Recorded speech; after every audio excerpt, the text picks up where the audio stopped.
The cost of living, well, it's just getting more and more expensive to get by.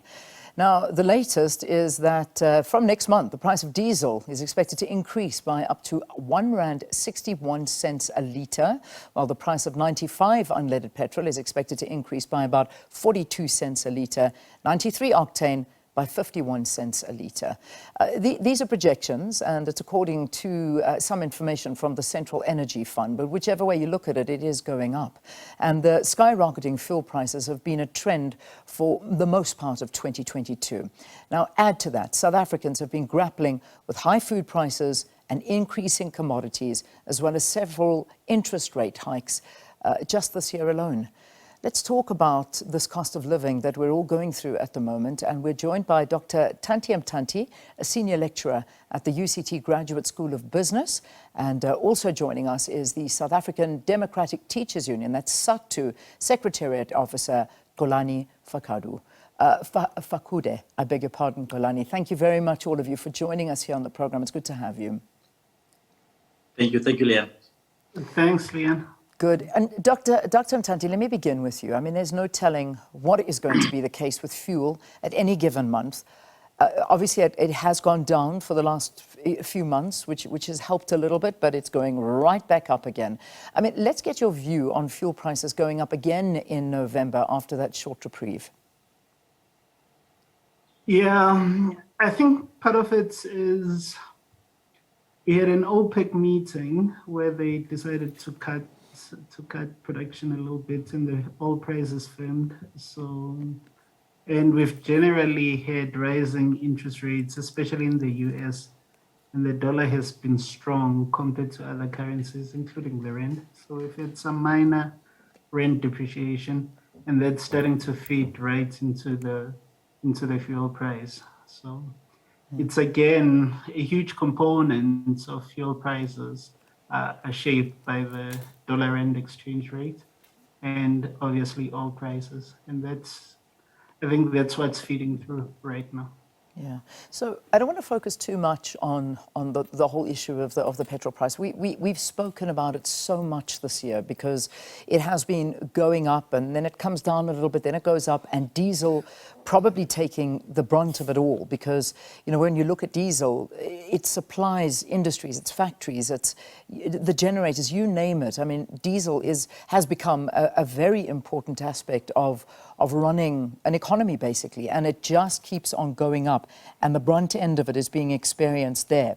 But what I want to get into, Xolani, is the impact on the worker, because at the end of the day, every single increase impacts the worker in a very detrimental way. So let's talk about that. I mean, taxis, commuting in taxis, even if workers do drive their own cars, it is a very difficult situation to be in. Yeah, firstly, let me greet you once again, Leanne, Dr. Mthanti, and the viewers as well. Thank you for having us as well on your show.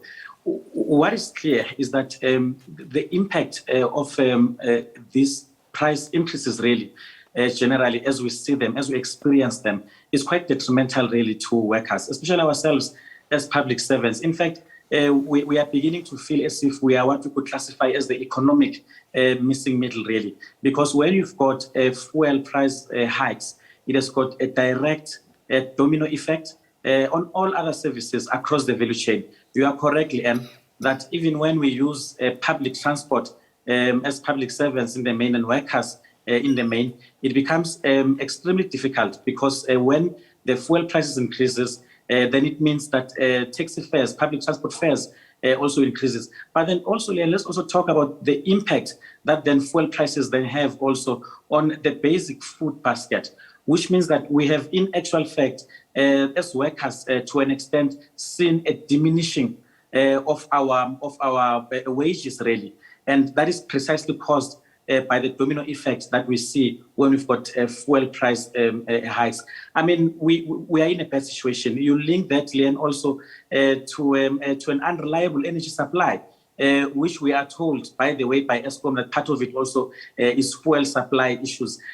So it clearly tells you that we are in a particular crisis, but then we believe that if we can have those necessary social impacts so that we can find a way in which we can then mitigate and push back against the impact that then workers feel in the pocket, then we can indeed find a way to really surf this wave. Yeah, I mean, when we look at workers and the plight of the workers, demanding and hoping for some form of an increase. I mean, let's just take Sadtu for example, accepting a 3% salary offer by government.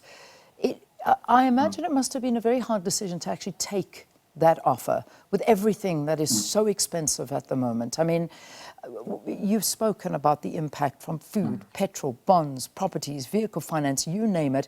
Everything is going up. And then you have to be happy to accept a 3% wage offer if you even get any form of an increase. Well, Leanne, you are quite correct. You see, this also happens right in the middle of the wage negotiations that we're having. And yes, you are correct. That Sadtu is, by the way, a very member-centric and worker-driven union. So yes, it becomes very challenging to accept when we think we could have received more. However, what also the reality is that it is not just about accepting a 3% baseline. It is also about the other elements that are attached to it. So this also includes the pay progression. It also includes the non-taxable gratuity monthly that workers will also receive. And part of the reason why we believe that our members were then sort of motivated to consider the offer was because of the financial difficulties, the protracted financial difficulties that we have been facing. For instance, since 2018, when we could not have the last leg of the collective agreement being implemented and ended up at the Concord level. Of course, all of those have impacted on the workers, and that is primarily what has then driven the workers to say that, look, when you look at the totality of the offer that the government in this case is giving us, especially given the current context, we then believe that this is what we could take. But of course, and naturally, inherently, given the current tough circumstances, we certainly would have preferred otherwise, especially as workers, as you can imagine. So Dr. Mthanti, let's make this conversation now bigger. So we've spoken about salaries that are not happening, increases, and if they do happen, they are very, very small.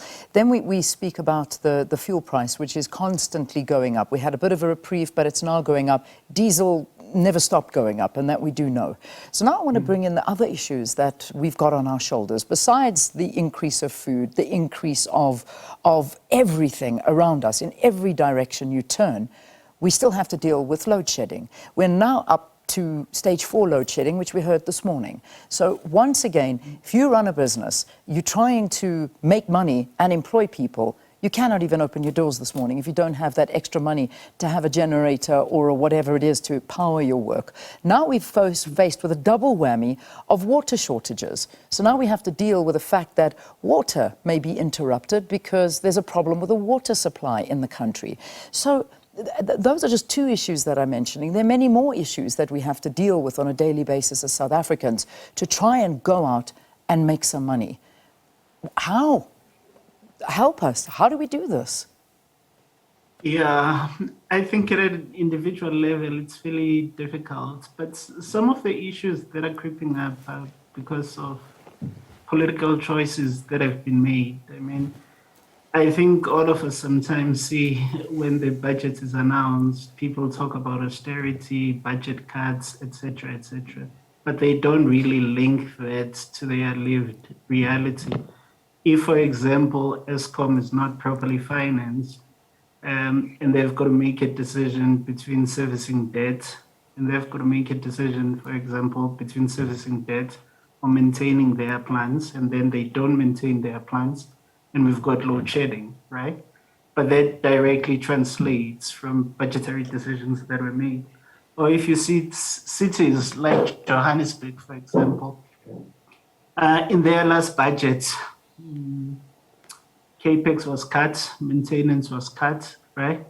And we've got water issues. But once again, if you're not investing in your infrastructure and you're cutting your maintenance budget, what are you going to get, right?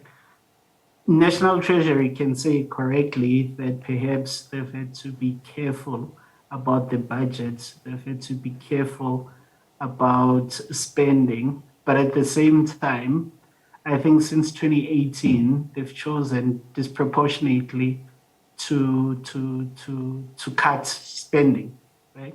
We haven't had tax increases. So there hasn't been a degree of social solidarity that those who make a lot more perhaps contribute a little bit more. Even during COVID, we haven't had any tax increases. All of the austerity or the cuts in spending or budget consolidation, whatever you want to call it, have been basically based on spending cuts, right? Cutting the salaries of workers, like Sadtu members, are not going to increase it. Cutting capital expenditure, cutting to some degree transfers to lower levels of government, and that has an impact. So some of it's political choices that have been made. Yeah. We just see the consequences of them. So, Xolani, let me come to you now. We've heard all about this now. We know what's going on. Then we see how out of touch the government is with the reality of people. People waking up sometimes at 3 o'clock in the morning to walk through the township roads that taxis won't drive on because they're full of potholes, they're full of water, they're full of sewage in some instances. They get into a taxi, they arrive at work at 6 o'clock in the morning, they then work a full day. They then have to catch that same taxi home. Now, the increase of that transport, I mean, some may have paid 900, some now are paying 1,200, 1,300 Rand a month for this transport. And they're having just a few hours of sleep a night, supporting a massive family, and are living on the outskirts of town. And they've got to make that commute. So that is the lived reality of the majority of the population. Then we see a ministerial handbook that says, okay, well, you know what, let's give ministers 3 houses now. Okay, this has since been reversed. We focused that on the program. But still, I just want to speak about the tone deafness of government in terms of the needs of South Africans. You can have 3 houses. Your car can be up to 700,000 Rand. You don't have to pay for any water or lights. In fact, we'll give you a generator. And we're going to make you earn 2 million to 2.4 million Rand a year, depending on if you're a minister or a deputy minister, which equates to about 200,000 Rand a month, which you don't need to use to pay for services because we, the taxpayer, are going to cover it for you. Help me understand this. And instead of decreasing the size of a cabinet, we've seen it increased. Promises that were made are not happening. How can we allow this to happen? And just living like South Africans are living right now and looking at how government is living, 2 different worlds. Well, you are to an extent correct, Leanne. We really are feeling the impact of what when you would call a tone deafness by the government of the day.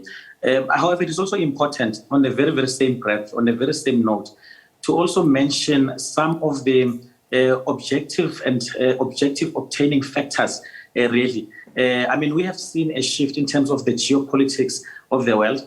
We have seen how that has, in essence, have had a particular impact, even in terms of our own discourse in the country. So this is where, and really, the issue around social compacts come in. This is where we really need to then have that very deliberate conversation, because we are definitely living in a phase, in an era that requires us to establish a certain understanding, and we need to take collective responsibility. We need to take collective responsibility about the reality which currently we are facing, particularly also about how we can then be in a position to push back. So you are correct, Elian. What then becomes very important is that we are still a bit lucky as South Africans. Fortunately, we've got well-functional institutions of democracy, and we need to have those. We need those to be strengthened. And you are correct. We need them to even take it a step further and ensure that the engagements at the level whereby we are being engaged by our government as a people of this country is such that it can go towards really pursuing our own aspirations as workers. Because it becomes important that when you say that, for instance, workers must bear the brunt of some of the economic effects, let them the same, you are correct, let them the same attitude be also applied to those who are in charge of making the decisions of the day. These are some of the difficulties that we are facing, Leanne, and they require constant conversations amongst all of us so that we can move forward together. Oh, it certainly does require constant conversations, but it also requires constant action, not inaction, and not making the situation worse, which is where we're finding it many, many times.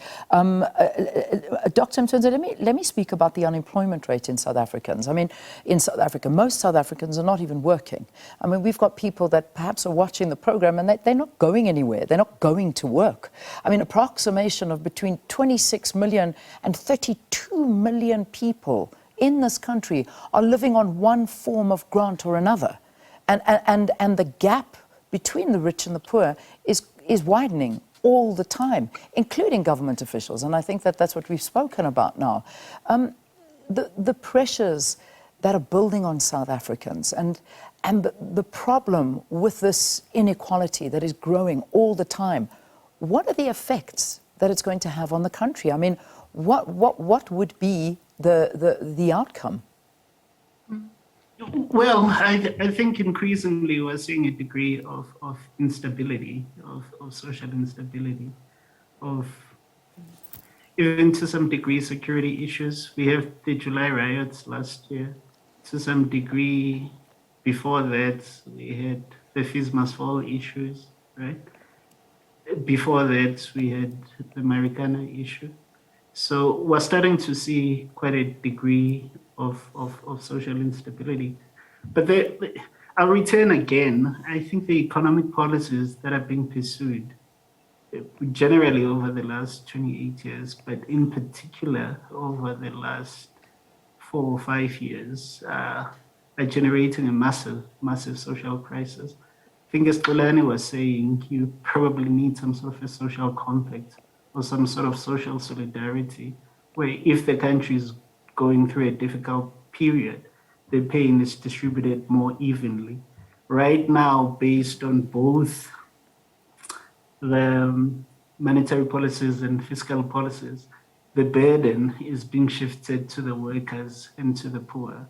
I mean, I don't think the Reserve Bank even mentions unemployment these days. They're really not bothered. And National Treasury, obviously, the bulk of the cuts has been on services, right, that are used again by the poor, right? And also the cuts have been disproportionately on workers in the public service.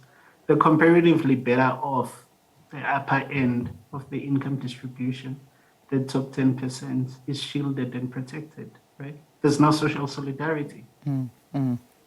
Gentlemen, we've got to leave it there for this morning, but I think the consensus being is that the cost of living is increasing every single day. And, you know, what is this going to do to an already strangled South African from every direction when it comes to tightening that belt? Sadtu Secretariat Officer Xolani Fakude and Dr Thanti Mthanti, Senior Lecturer at the UCT Graduate School of Business, talking to us about the cost of living. Thank you. Thanks very, very much for your time.